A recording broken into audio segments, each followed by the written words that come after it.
My wife doesn't know that we are already divorced. At a business gala, she looked at me and the young woman standing by my side, our hands entwined. Her gaze was unreadable, a faint, mocking smile playing on her lips. Busy lately, aren't you, husband? I looked at the man holding her close, Song Jingyan. Though my eyes were still bloodshot, I replied calmly, it takes one to know one. That night, she pushed me into our room. It was rare to see her so tense. Her eyes were red, and her voice was icy. Why? I didn't answer, finding the situation almost laughable. It was clear that the person in her heart wasn't me, but Song Jingyan. The whole world knew she only married me because that man had run away on their wedding day. Because of that, I had to wear a tuxedo that didn't fit, marrying a woman who couldn't even remember my name. Behind my back, friends and relatives called me pathetic. Nothing more than a placeholder for her first love. Even on our wedding night, she left midway because Song Jingyan called. I never said a word, I never made a scene. She frequently flew abroad to see him, and I never spoke up. Until the night Song Jingyan got divorced. I happened to overhear him, eyes red, asking her, now that I'm back, do you still want to marry me? Soon Yenin was silent for a moment before answering firmly, I do. In that moment, I knew it was time to return the title of husband. The next day, I handed her the divorce settlement. She didn't even look at it, she signed her name while talking to Song Jingyan, not bothering to listen to a word I said before rushing away. I watched her walk away, and a sudden thought crossed my mind. I wondered what her face would look like when she finally learned the truth. There was still over half a month left before the divorce was finalized. I took the time to pack my things and say goodbye to my friends. Unexpectedly, Soon Yenin showed up to pick me up and take me home. On the way, as if suddenly remembering, she spoke, Jinzhou, what was that document you had me sign half a month ago? She only remembered to ask now. It made sense, she had been so focused on Song Jingyan lately that she had no room in her mind for trivial matters. I curled my lips slightly, but just as I was about to speak, her phone rang. Yenin, I've had too much to drink. My head hurts so much. Can you come pick me up? The voice on the other end sounded exhausted and manipulative. Soon Yenin gripped the steering wheel, her knuckles turning white and her expression darkening. Song Jingyan, I told you I'm married. There was a brief silence on the other end before a soft chuckle came through. So what if you're married? The groom that year was supposed to be me. That casual tone set Soon Yenin off. In 3 years of marriage, I had never seen her lose control like this. For the first time, she slammed on the brakes, the screech of the tires echoing through the street. Are you coming? The other side went quiet. After a moment, a choked voice replied, I'm sorry. I won't bother you again. The call ended, but Soon Yenin's expression didn't soften. A long while later, she finally yielded and typed out an address. Seeing her look at the phone, about to say something to me, I spoke first, if you have something to do, go ahead. I'll take a cab home. As she watched me open the car door and step out with an umbrella, Soon Yenin looked slightly hesitant. I'll come home to you after I'm done. I nodded and stood in the rain, watching her car disappear into the distance. I wasn't sure what I was feeling, bitterness, emptiness, or closure. This was the 7th year I had loved Soon Yenin. I remember vividly the first time I saw her in the dance studio. I was instantly captivated. She was in her practice dress, her movements fluid and graceful. She won the provincial dance championship single-handedly, becoming the focal point of the entire stage.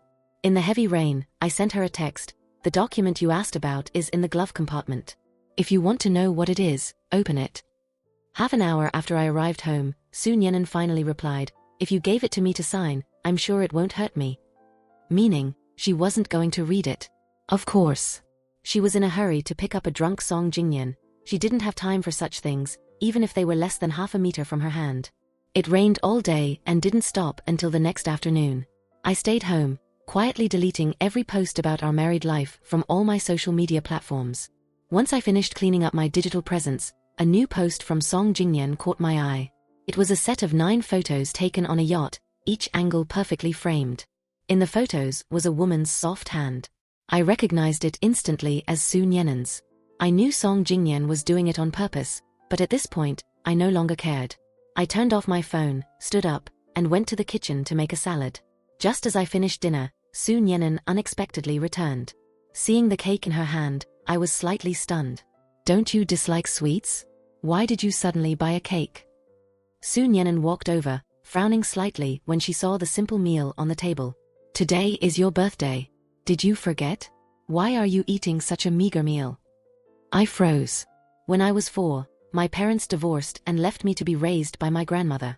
When she passed away when I was 15 or 16, there was no one left to look after me. Since then, I had stopped celebrating birthdays. But throughout our 3 years of marriage, she remembered every single year, no matter how busy she was. Whenever I returned from a business trip, she would pick me up from the airport, worried about my safety. During thunderstorms, knowing I was afraid of lightning, she would gently comfort me. I used to think that these moments of unintended care and tenderness were love.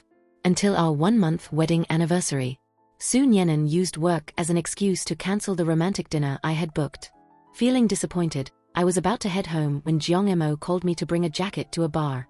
I didn't expect to witness that scene, a dead-drunk Song Jingyan, tightly clutching a woman who was supposed to be working overtime at the office, refusing to let go. Soon Yenin's face was as cold as ice as she angrily pried his hands off her. Song Jingyan, stop being crazy. Let go. What do you take me for? Someone you can throw away and pick back up whenever you want. But Song Jingyan didn't listen to a word she said, desperately wrapping his arms around her waist again and again. Finally, Soon Yenin surrendered, her body going limp. She stood there, helpless. Song Jingyan, what more do you want from me? In that moment, the bag in my hand hit the floor.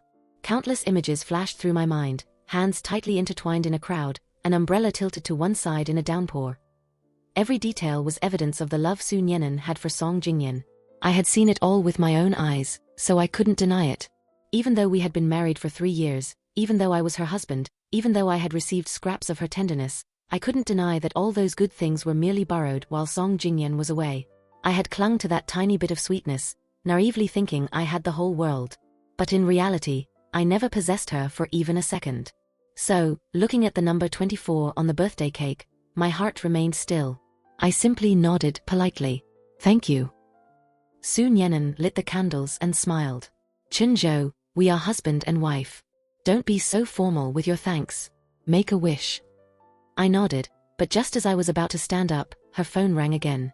Seeing the slight tremor in her eyes, I guessed who was calling and sat back down. And just as I thought, a minute later, she hung up and left. Hearing the sound of her car fading into the distance, the corners of my mouth curled into a bitter smile. The lights weren't on in the room, and the candlelight danced, casting my lonely shadow against the wall. I folded my hands and silently made my 24th birthday wish. In this new year, I will no longer love Soon Yenin. I saw her again 3 days later at a class reunion for the class of 21 engineering department. She was surrounded by people at the center of the room. As soon as she saw me, she immediately came over and sat beside me. The room turned awkward as soon as we were seated together. I knew it was because of me. In the eyes of our college classmates, I only married Soon Yenin because I wanted to stop trying, making me the kind of man who rode on his wife's coattails. No one respected me. But I didn't care. I just sat there silently without expression. The class monitor arrived late, carrying a large cardboard box and grinning broadly. We're here today to reconnect. And remember, back then, we all wrote letters to our future selves, scheduled to be opened this year. The room erupted in excitement. Great idea. Let's draw them randomly and read them out loud. The most energetic guy in the class squeezed through the crowd, grabbed a letter, and quickly tore open the envelope. He cleared his throat and began to read, "To myself a year from now, are you doing okay? I am sitting in the sunlight writing this letter. Although I don't know what the circumstances or my mood will be when I read this, I want to convey my current feelings to my future self." After the first paragraph, the room suddenly went silent, and all eyes turned toward me. Soon Yenin also looked up from her phone, staring at me in shock. My usually calm face faltered for a second as I remembered the contents of that letter. The boy glanced at me, a mischievous smirk on his lips as he continued, "I am 19 this year, a sophomore in college, and I have fallen for Soon Yenin, but she doesn't know. In truth, even if she did, it wouldn't change anything because she already has someone in her heart. My secret feelings were destined to be fruitless. You might ask, if I knew it was hopeless, why didn't I give up? I want to tell you, what I love is the way she shines while standing amidst the cheers and applause, moving forward. It's the moment she leaned down to help me pick up a book in the afternoon breeze. A thoughtless act that made my heart flutter. It's her sincerity and politeness even when she's rejecting others. It's how I secretly turn my head to look at her every morning until my neck aches. It's when I heard she was injured during dance practice, and I braved a storm to sneak medicine into her desk, It's the pages of my diary filled with her name that I wrote through the night.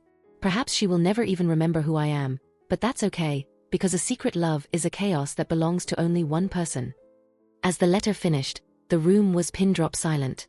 Soon Yenen's entire body went stiff, as if a cold wind had blown straight through her. She remembered that wedding day, the day she least wanted to remember. She remembered the judgmental looks from all sides and the boy me, who had stood up without hesitation to walk to her side, taking her hand in front of everyone. At that moment, she finally understood why I had agreed to marry her. It wasn't to cling to power as people rumored, it was simply because I had loved her in secret for many years. In that instant, her long cold heart somehow beat a fraction faster. Suddenly, she desperately wanted to ask about everything she had never understood, everything she had never dared to ask. But before she could speak, Song Jingyan's call came through. "Nyenan, I'm being cornered by some debt collectors outside the club." Before he could finish, Soon Yenen's expression shifted. She jumped up and rushed downstairs. A group of people had scrambled to protect Song Jingyan, who stood behind them. I hurried after her, and that was the scene that met my eyes. I froze, reflexively looking up at Soon Yenen. But all I saw was her back as she shielded Song Jingyan, ushering him away. It was a level of concern I had never been granted. I lowered my gaze to hide my eyes, letting out a self-deprecating laugh before quietly turning around to head home alone. Soon Yenen didn't return until the early hours of the morning. Seeing me sitting silently on the sofa, she seemed to suddenly remember she owed me an explanation. "Chenzhou, everyone there today was a former classmate. I couldn't just ignore Song Jingyan's situation. I didn't want to expose her lies. I simply gave a soft arm and took my pajamas into the bathroom. Half an hour later, as I walked out drying my hair, I saw Soon Yenen holding my phone with a strange expression. "Chenzhou, why did you book a flight?" I stiffened for a moment, then immediately snatched the phone back. "I didn't. It's probably just a promotional text from the airline." Soon Yenen looked like she wanted to press further, but seeing my lack of interest in explaining, she swallowed her words. After all, I had never lied to her before. She set the phone down, nodded, and headed into the bathroom. By the time I finished blow-drying my hair, she had finished her shower and stepped out. She took the initiative to wrap her arms around my waist, tilting her chin up to kiss me. I turned my head, avoiding that burning kiss, and said softly, "I'm not feeling well today. I want to turn in early." Soon Yenen didn't force it and quietly turned off the lights. The next morning was beautiful, and we drove to a hot spring resort. The warm spring water allowed my exhausted nerves to relax. I leaned my back against the stone wall, watching the endless white steam rise, gradually feeling a wave of drowsiness until I drifted off. Perhaps because I had grown so used to the noise, I didn't hear the knocking on the door. Soon Yenen called my name several times without a response. Panicking, she pushed the door open. Seeing my limp, exhausted form, her heart skipped several beats. She lunged into the water, hurriedly pulling me up. I bleary-eyed opened my eyes to find thick steam surrounding us and our skin pressed together. Her first reaction was to immediately let go and open a window for ventilation. I struggled to stand and walked into the dressing room. By the time I changed and stepped back out, it felt as if my strength had been drained. I could only sit dazed to the side. Soon Yenen hesitated for a second, but said nothing and turned to leave. I stared blankly. It was only then that I truly understood how ridiculous that little spark of hope I'd harbored on our wedding day actually was. There is no such thing as a latecomer being able to replace the original. There is no such thing as using one's own warmth to thaw a frozen heart. Love is love, and the absence of it is final. I had bet on the wrong person from the very start. So now, as everything shattered, I accepted it. I don't know how much time passed as I sat there, the last person remaining, looking up at the harsh ceiling lights and letting out a silent laugh. I received a call from an agent saying my visa was ready. I went to collect all my documents and began packing. On the desk, the calendar pages were being torn away one by one, very quickly reaching the end. The year was almost over, and I was about to leave the city I had lived in for over 20 years. Throughout that entire week, Soon Yenen didn't come home once. Conversely, Song Jingyan sent me a barrage of messages every single day. With 7 days to go, he sent a video of Soon Yenen sitting on a sofa, gently massaging his shoulders with extreme tenderness. I watched it while quietly throwing every item I had bought for her over the years into the trash. On the 5th day, he sent photos of Soon Yenen gifting him several expensive watches, even personally fastening one onto his wrist. I casually smashed our wedding photo frame and tossed it into the fireplace. On the third day, it was an audio recording of Su Nyenan sleeping, her voice sobbing as she murmured his name. I gathered all the gifts she had given me since the wedding, boxed them up, and sent them to a charity. The villa I once called home was now chillingly empty, save for a few small pieces of luggage being packed for the final time. The housekeeper, seeing me tidying everything away so thoroughly, asked several times what was happening. I only smiled, my voice light. Just a divorce. Did the mistress agree? I don't know, I replied flatly. But I imagined that if Su Nyenan saw that divorce settlement now, she would surely be overjoyed. After all, her heart was now occupied entirely by Song Jingyan. On the second day before my departure, Song Jingyan messaged again. This time, it wasn't Su Nyenan, but his parents. In the photo, the three of them sat around a dinner table, laughing and talking like a complete family. I looked at it without a trace of emotion. I didn't reply, I simply opened my contacts and deleted every trace of Song Jingyan, Su Nyenan, and everyone associated with them. On the day I left, the first snow of the season fell. I carried all my diaries and unsent love letters to the backyard. The flickering orange flames illuminated my face while incinerating the sentiments of my youth. Every line, every word I had ever written for her. I looked up at the heavy snowfall, wondering how long it would take for the snow to cover these ashes. As I stood lost in thought, the closed gates suddenly swung open. Su Nyenan, who hadn't appeared for a week, finally returned, her footsteps hurried. She glanced at me standing in the snowy yard, went into the living room briefly, and then came back to stand beside me.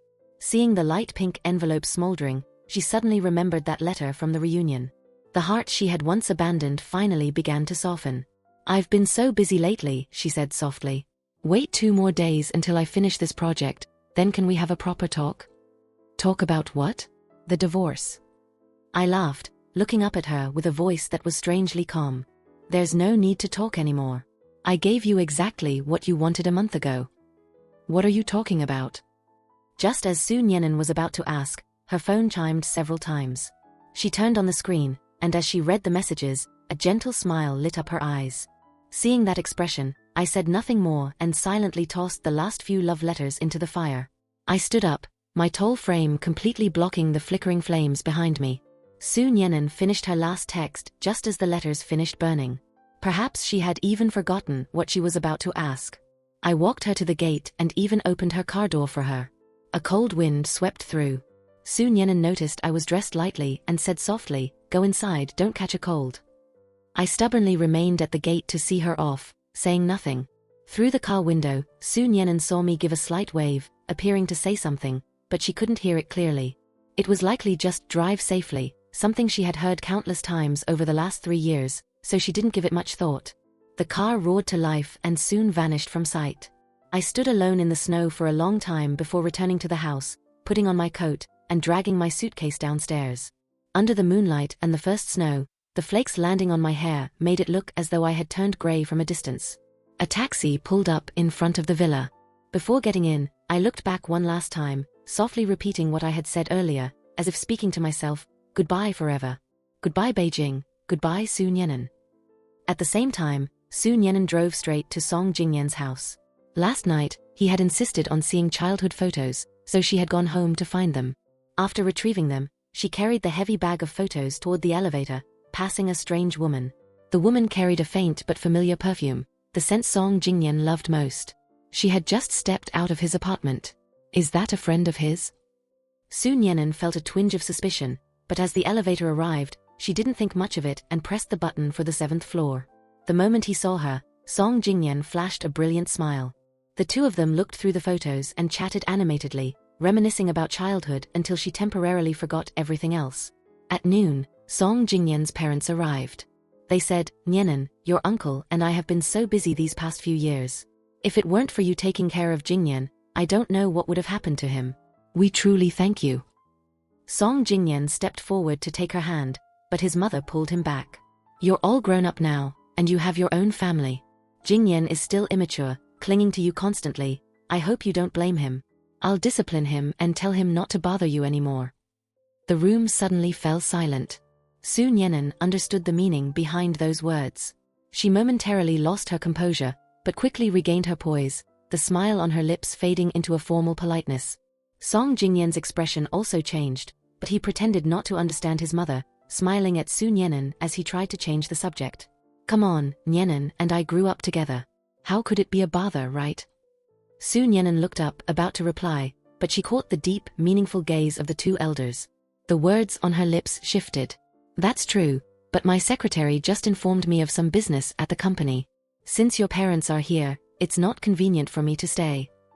Without lingering, she turned and left the living room. After a few steps, Song Jingnyen's mother called out, handing her an album. Nyenan, Jingnyen wronged you in the past.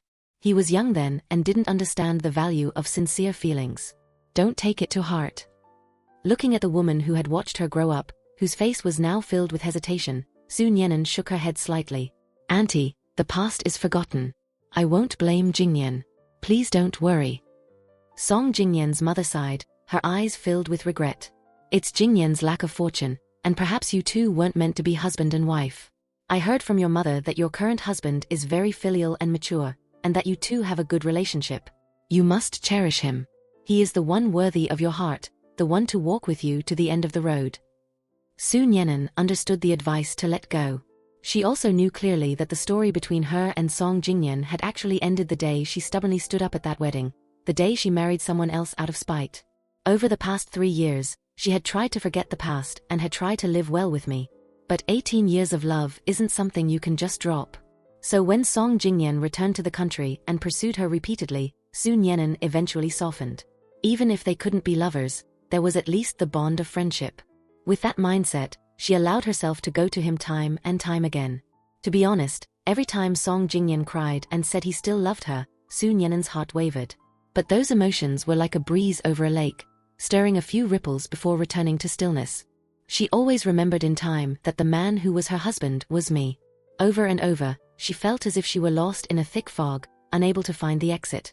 Until she heard those words. It was as if someone had doused her with cold water, and she finally began to wake up.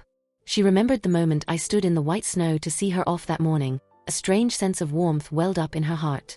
Su Nyenan bowed deeply to Song Jingnyen's mother, her voice solemn and resolute. Thank you for telling me this, Auntie. I understand now. Leaving Song Jingnyen's house, Su Nyenan returned to her family's old villa. Her mother called her into her private room, appearing uncharacteristically stern. When you first got married, I had my prejudices because I felt Chun Zhou's background didn't match yours. But over these past 3 years, I've seen how well he treats you. He manages the household perfectly and is incredibly filial toward our family. I've slowly let go of those old grievances. She sighed, taking Su Nyenan's hand.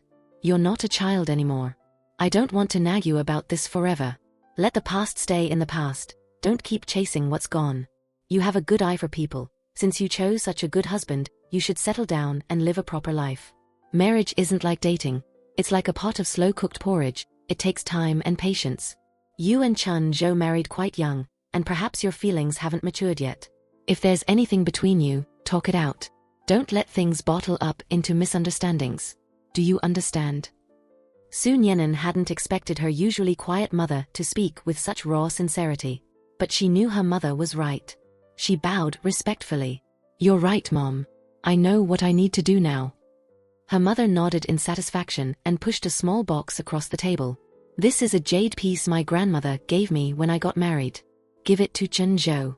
The day after tomorrow is your father's birthday. Remember to bring him home for dinner. The whole family should have a meal together. Su Nyenan opened the box, staring blankly at the translucent, ice-colored jade inside. Her mind drifted back to the wedding 3 years ago, the event that had caused such a scandal. That day, Song Jingnyen had called to cancel the wedding in the middle of the ceremony. Both families had stormed out, their faces pale with rage.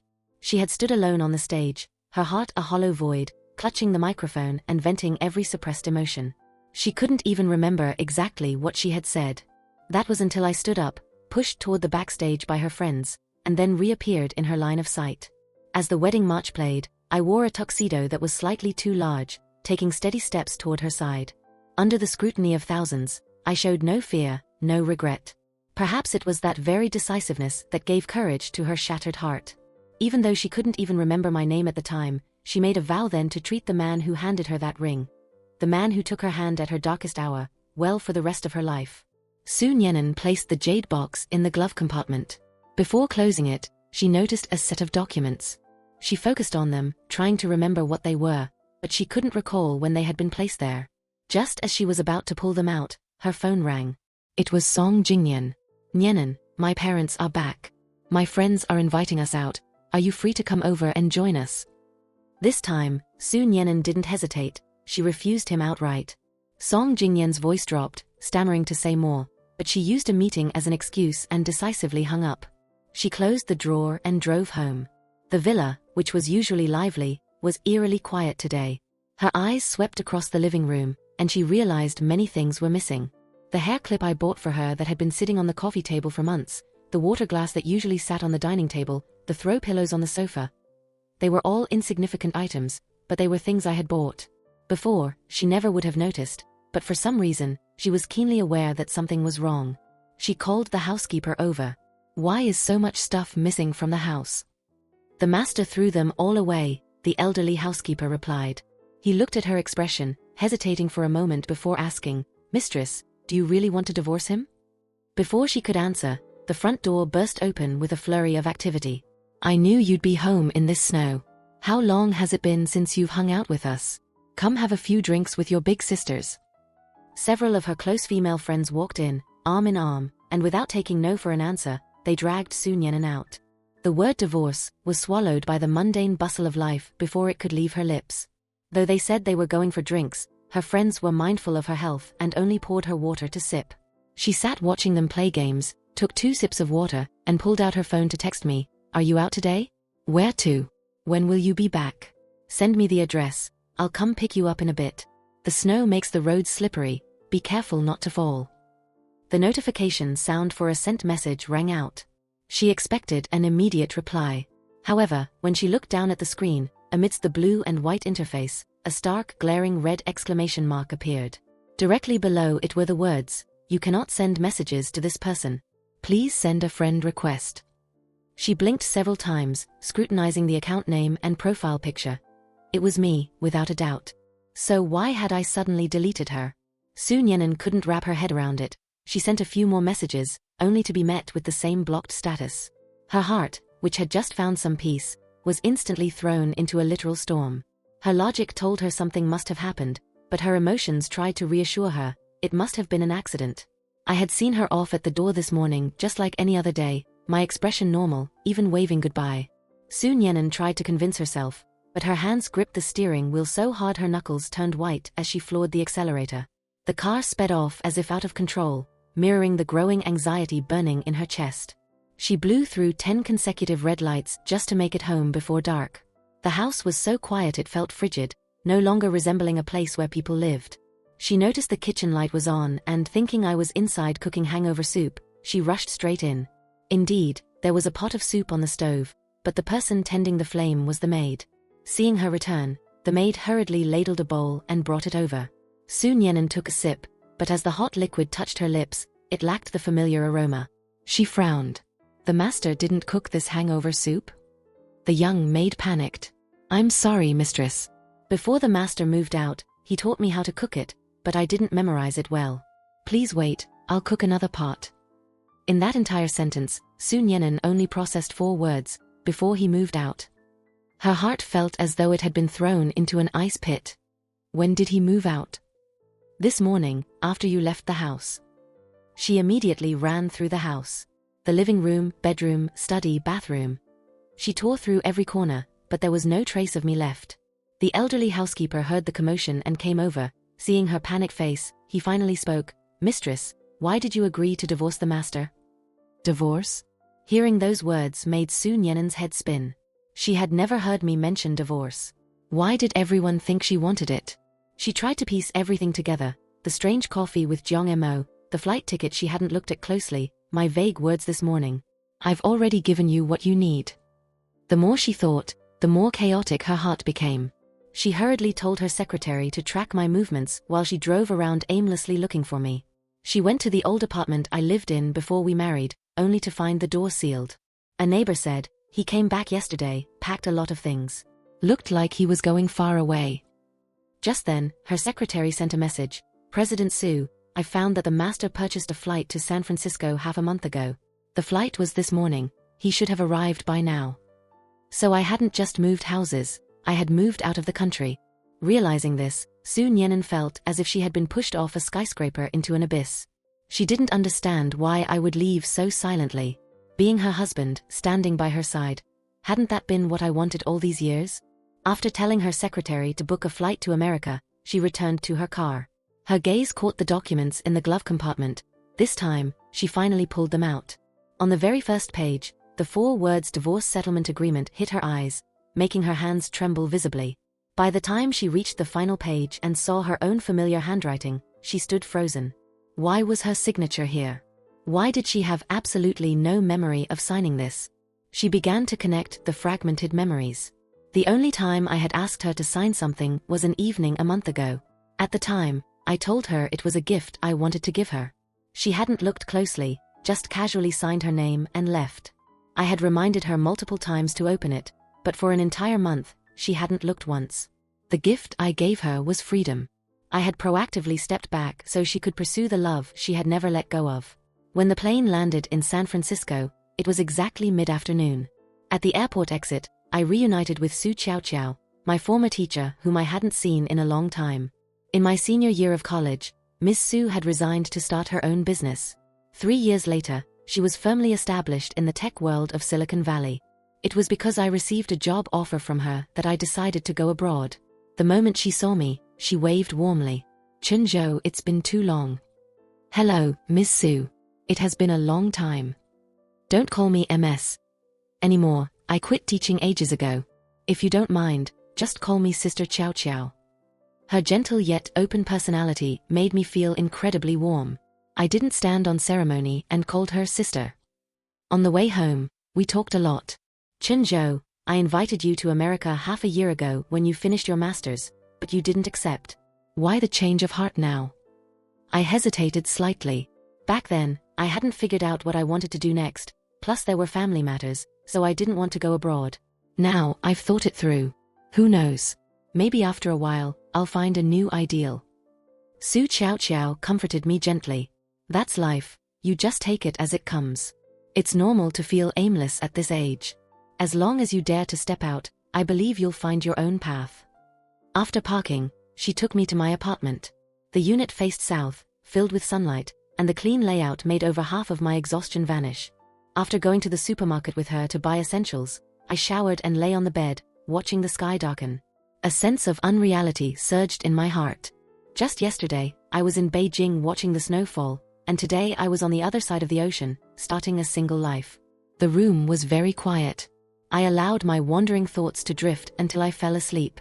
I dreamed I was sitting at Su Nyenin's wedding. This time, Song Jingyan didn't run away, he actually married her. I watched with my own eyes as they exchanged rings and made their vows of eternal love amidst rounds of congratulatory applause. Then I quietly left, returned to the silent campus, and buried myself in my studies for 3 years. After graduating, I flew to America to start a new life, never to return. In that short lifetime, the only connection between Su Nyenin and me was 4 years of being classmates. From then on, our paths diverged. I remained forever the strange classmate whose name she could never quite remember. Perhaps because the dream was so vivid, when I woke up the next morning, I was still dazed, unable to distinguish reality from the dream. I sat blankly on the sofa for a long time, until noon, when a call from Su Qiao pulled me back to the present. "Chunzhou, are you up? I'm downstairs at your place, let's grab lunch." I went to the parking lot, found her car, opened the passenger door, and sat down. From the corner of my eye, I accidentally noticed someone sitting in the back seat. I didn't turn around out of politeness, thinking Sister Qiao would introduce them in a moment. I buckled my seatbelt and sat waiting. The person beside me didn't speak, but a familiar voice suddenly drifted from the back seat. "Did you sleep well, Chunzhou?" Hearing that tone, I immediately looked up. In the rearview mirror, I saw a face that was not a stranger at all, Su Nyenin. Though we had only been apart for a day, she looked incredibly haggard, as if she hadn't slept in days, yet the gaze she directed at me was clearer and more resolute than ever before. A flurry of questions rushed to my throat, but in the end, I didn't know what to ask. I said nothing, remaining silent. The atmosphere in the car turned heavy. A minute later, Su Qiao realized something was wrong and turned her head to look at me, trying to break the awkwardness. "Chunzhou, this is your college classmate, Su Nyenin. Don't you recognize her?" She called me as soon as she landed, saying she wanted to meet. I figured since you were classmates, we'd have a meal together. You don't mind, do you? I did mind. But in front of Su Qiao, who knew nothing of the history between us, I needed to maintain my composure. So, I pretended nothing was wrong and forced a smile. If Sister Qiao arranged it, it's fine. I probably just haven't adjusted to the time zone yet. My head is spinning a bit. She smiled and nodded, telling me to take my time adjusting before turning to Su Nianen. Nianen, are you alright? Do you need to rest first? We can head out later. Su Nianen hadn't slept for nearly 30 hours, but she knew now wasn't the time for rest.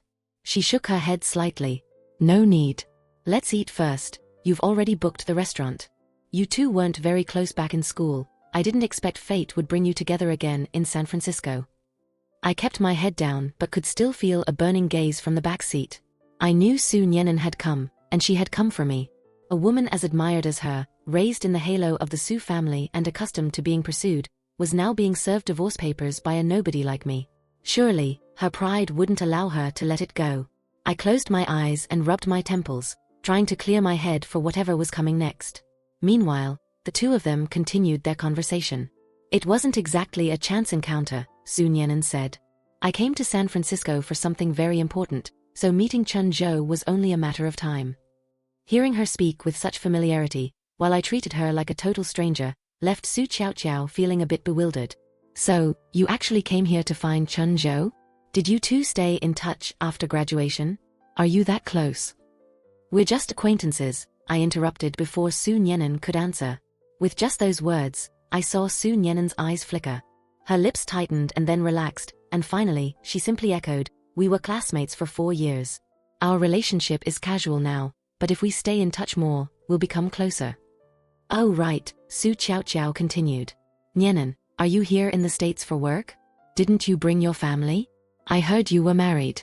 Isn't your husband also a former classmate? At that, my heart hammered against my ribs, and my hands instinctively clenched. A moment later, I heard Su Nianen's voice, now raspy. Yes. But he recently asked for a divorce. I came to America this time to handle that. The statement caught Su Qiao off guard. A casual question had accidentally struck a private nerve, leaving her momentarily flustered. I didn't want to dwell on the subject any longer, so I redirected the conversation. Sister Qiao, is the restaurant today Western or Chinese? How much further? I'm starving, I haven't eaten all day. Su Qiao gave me a look of pure gratitude and quickly followed up. Western. It's only a few hundred meters away, we're almost there. The meal lasted over an hour. Throughout the time, Su Qiao acted as the mediator, driving the conversation while I kept my head down and focused on eating, avoiding every gaze and question. The words Su Nianen wanted to say surged to her throat several times, only to be swallowed back down. Halfway through the meal, an urgent matter arose at Sister Qiao's company. She had to leave early, leaving the two of us sitting across from each other. Neither of us spoke. The air instantly turned thick. I finished the last bite of my steak. Before I could reach for a napkin, Su Nianen handed me a tissue. I didn't take it. Instead, I stood up and pulled another one for myself, my voice flat but blunt. If you have something to say it clearly now. Su Nianen's outstretched hand froze. Only a day had passed since we last met, but the man standing before her now was entirely different from the mild-tempered, gentle husband in her memory. She didn't know if I had changed or if she had simply never seen the real me. Thinking back on our 3 years of marriage, aside from moments of intimacy, she had rarely looked directly at my face, and even more rarely noticed my emotions. I was like a still lake, so calm that I was forgotten. She had gradually forgotten where this lake came from or why it existed, and eventually, she stopped caring altogether. Until that lake began to shift its current, unstoppably, toward a distant place beyond her reach. Only after chasing me did she realize with a shock that everything before had been a subjective illusion she had painted herself. Facing a completely new version of me, Su Nianen understood that my choice to divorce was undoubtedly linked to her. Thus, she offered a sincere apology. Chun Zhou, I'm sorry. Over the last 3 years, I failed in my duties as a wife. I didn't give you a real home, and I overlooked all your efforts. I'm sorry. I knew her words were genuine, but they weren't enough to move me.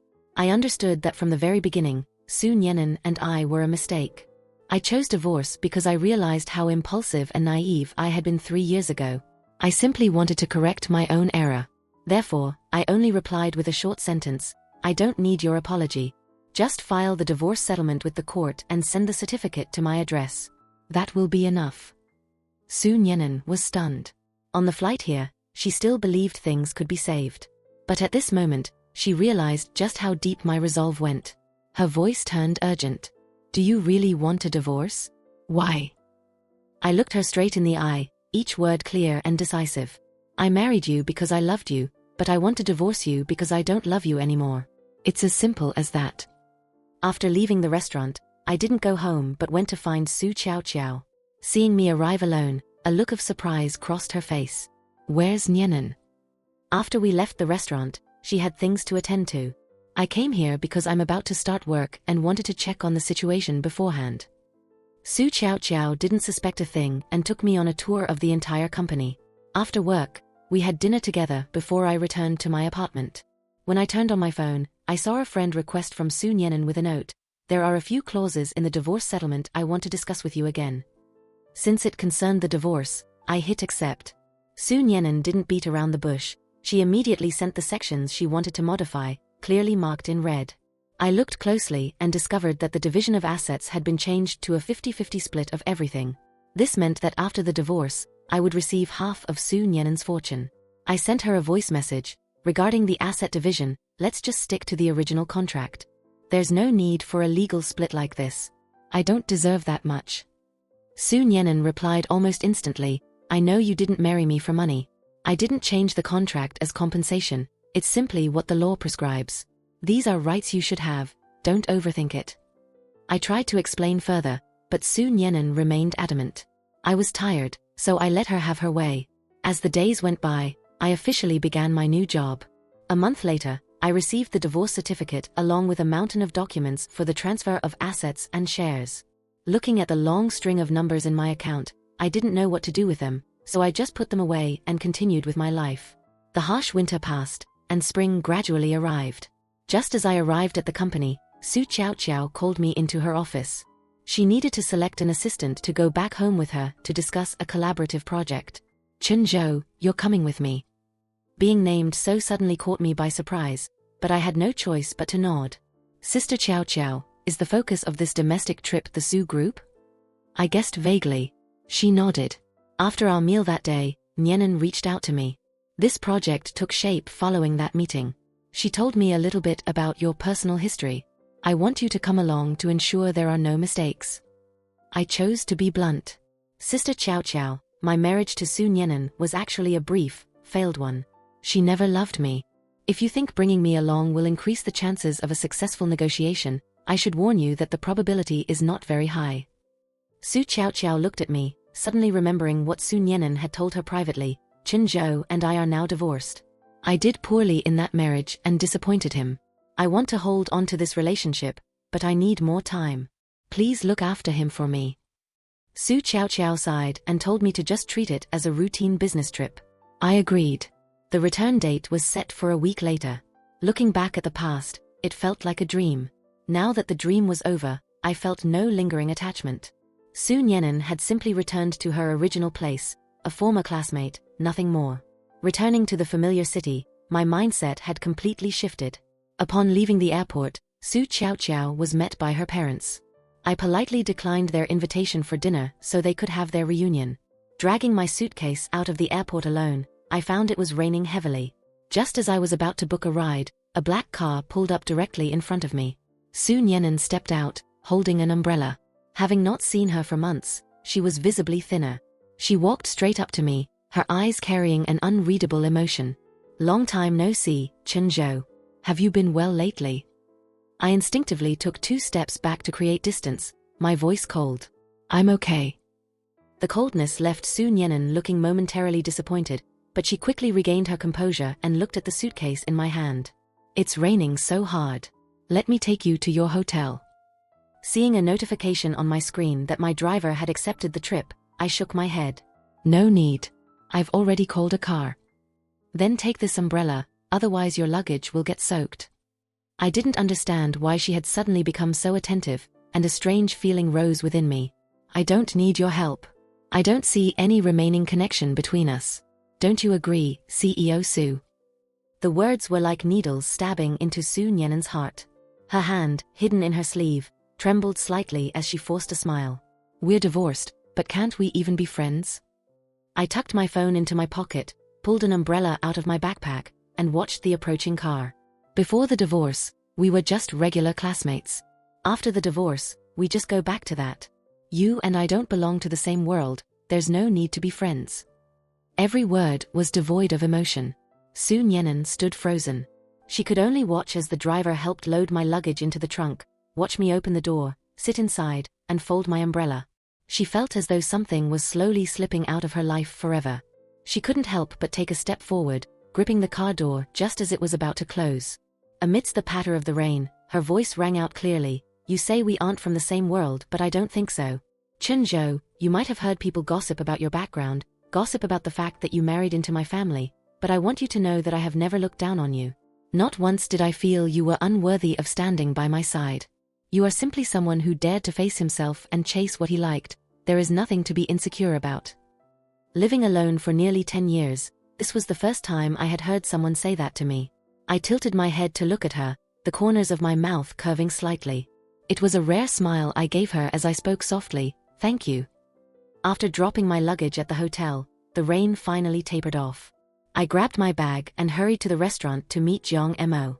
We shared a firm, brotherly hug and sat down to catch up on everything. When I told him I had been granted half of Su Nyenen's assets, his mouth hung open wide enough to swallow his plate. He slammed his hand on my shoulder, shouting and cheering regardless of the stares from the other diners. "My brother is a tycoon now. My God, if I cling to your leg like this, I won't have to worry about a thing for the rest of my life, will I?" I quickly covered his mouth, apologized to the surrounding guests, and dragged him into a private room. Once we were alone, Jiang Mo leaned in and whispered, "Is the money in your account yet?" "It is," I replied. "But I don't dare spend it. It feels like money that fell from the sky, it'll be taken back sooner or later." Jiang Mo couldn't stand that line of thinking. He grabbed my hand and tried his best to persuade me. "Fell from the sky? My foot. This is your legal right, understand? Besides, she's the one who insisted on the split. Why feel guilty? It's not like you held a knife to her throat to make her marry you." Thinking about it, he was right. Seeing me relax, Jiang Mo grinned from ear to ear, picked up the menu without looking at the prices, and handed it straight to the waiter. "Bring us a serving of your most expensive lobster." As he spoke, he bragged proudly, "How was my acting just now? Did I have the aura?" I gave him 2 thumbs up, teasing him, "Quite suave. But when the bill comes out later, I wonder if CEO Jiang will still dare to hold his head high. Hey now, isn't Chunzhou treating me? Or are we splitting it?" After a satisfying meal, Jiang Mo sat with his legs crossed, looking completely content. I pressed the buzzer to call for the check when a mocking voice suddenly rang out behind us. Well, isn't it Chunzhou?" We both turned our heads to see a group of people descending from the 2nd floor. Most were college classmates surrounding Song Jingyan, who was heading toward us. Seeing this, Jiang Mo leaned in and whispered in my ear, "Zhou, not long after you left for America, the scandal about Song Jingyan dating multiple women broke out all over the internet. It involved so many people it even hit the hot searches. Word is Su Nyenen's friends leaked it. Since then, his reputation has been trashed. Later, he had the nerve to go to Su Nyenen begging for her back, but he was rejected in front of everyone. His face looked like his pride had been slapped right off him. It was hilarious." Just then, Song Jingyan reached our table. He seemed to have caught bits of our conversation, as his face darkened instantly. He glared at me. "Didn't you go abroad? Why are you back? What does that have to do with you?" I replied indifferently. Song Jingyan snorted coldly. "Don't tell me you think you can win Su Nyenen back just by returning. She never cared about you before, and she certainly doesn't now." I didn't understand why he harbored so much malice toward me. Su Nyenen and I were divorced. What was he still afraid of? I didn't intend to argue, so I stood up to lead Jiang Mo away. My silence only fueled Song Jingyan's rage. He blocked my way and stole my position as groom, and then he made off with half of Su Nyenen's fortune. "Think you're so talented? You're just a lucky gold digger. Do you think a few coins can hide the stench of poverty clinging to you from head to toe? Don't make me vomit." The friends with him burst into laughter. Jiang Mo was furious and about to rush forward to argue, but I held him back. I looked calmly into Song Jingyan's eyes, my voice steady. What I received was given freely by Su Nyenan. It is legitimate and transparent. There is nothing illicit about it. With that, I pulled Jiang Mo away. Song Jingyan, provoked by my hitting his weak spot, grew frantic. He violently shoved a waiter who was walking past. The steaming bowl of soup in the waiter's hand flew into the air, about to crash down on Jiang Mo and me. At that exact moment, Su Nyenan appeared. She lunged forward, swinging her arm to knock the bowl away. The boiling soup splashed entirely over her left arm. The sound of skin being scalded made everyone flinch. Blisters immediately erupted in clusters across her pale skin. Her face turned deathly white. Song Jingyan hadn't expected her to be there, let alone save me. For a moment, he stepped forward frantically to check the wound, but Su Nyenan suppressed the pain, her eyes icy as she looked at him. Out of respect for your parents, I never pursued the things you've done. But if you still refuse to repent, I won't hesitate to teach you a lesson. Song Jingyan wanted to explain, but Su Nyenan didn't give him the chance. She pulled Jiang Mo and me away. The cold night wind blew past, making me feel much more alert.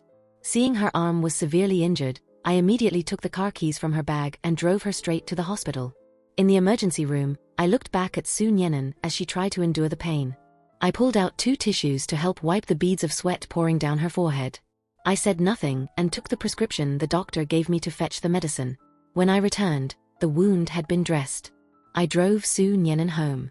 Back at that villa once more, the old housekeeper rejoiced the moment he saw me. Master, you finally come home. While you were away, the mistress was always waiting for you. Mid-sentence, he saw Su Nyenan's injury and froze. Mistress, how did you get hurt like this? I acted as if I hadn't heard him, handed the medicine to him, repeated the doctor's instructions, and then turned to leave. Watching my retreating back, Su Nyenan only felt a hollow emptiness in her heart. The housekeeper hurried after me, calling out, Master, now that you're back, please don't leave again. For the past 3 months, when she wasn't at work, the mistress just stayed in her room, staring blankly at the flowers you planted. Even in her sleep, she was constantly whispering your name. She flew to America every week to visit you, but because she was afraid of bothering you, she never dared to reach out. Hearing this, my first reaction was to find it laughable. Didn't Su Nyenan always love Song Jingyan? How could she do such baffling things for a supporting character like me?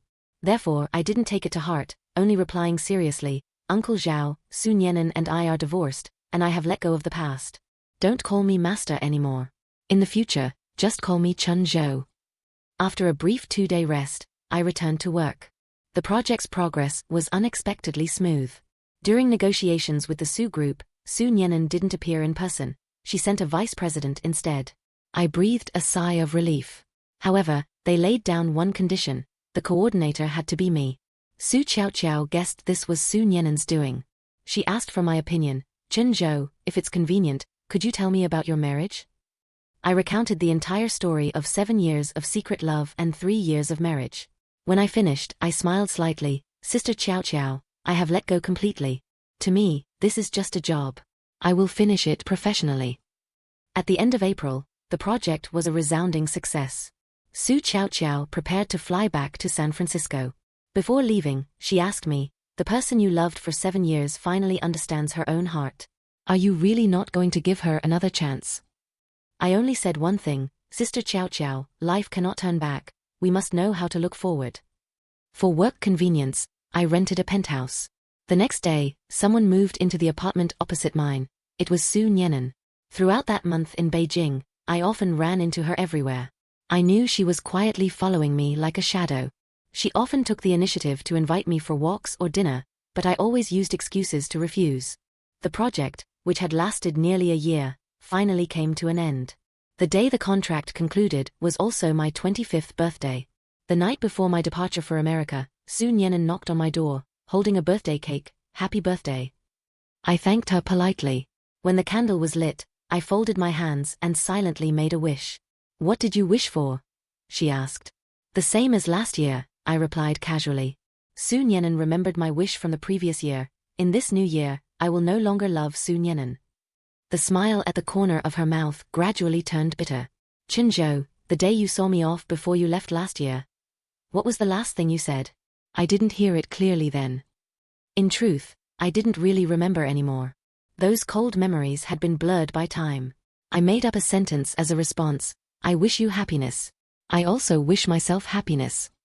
The next morning, the sky was white with snow. I dragged my suitcase downstairs to find Su Nyenan waiting by the road. You won't be able to get a taxi in this heavy snow. Let me take you to the airport. This time, I didn't refuse.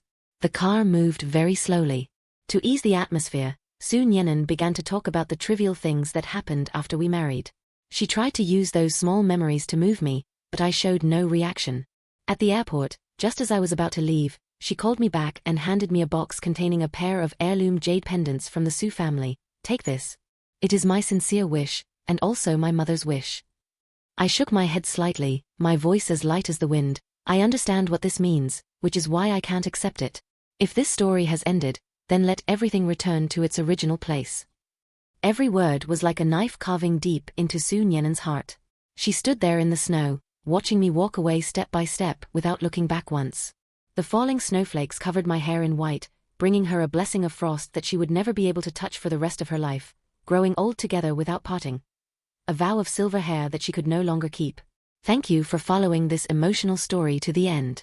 If you loved this heartbreaking yet realistic ending, please subscribe to my YouTube channel to support me in translating even more great stories.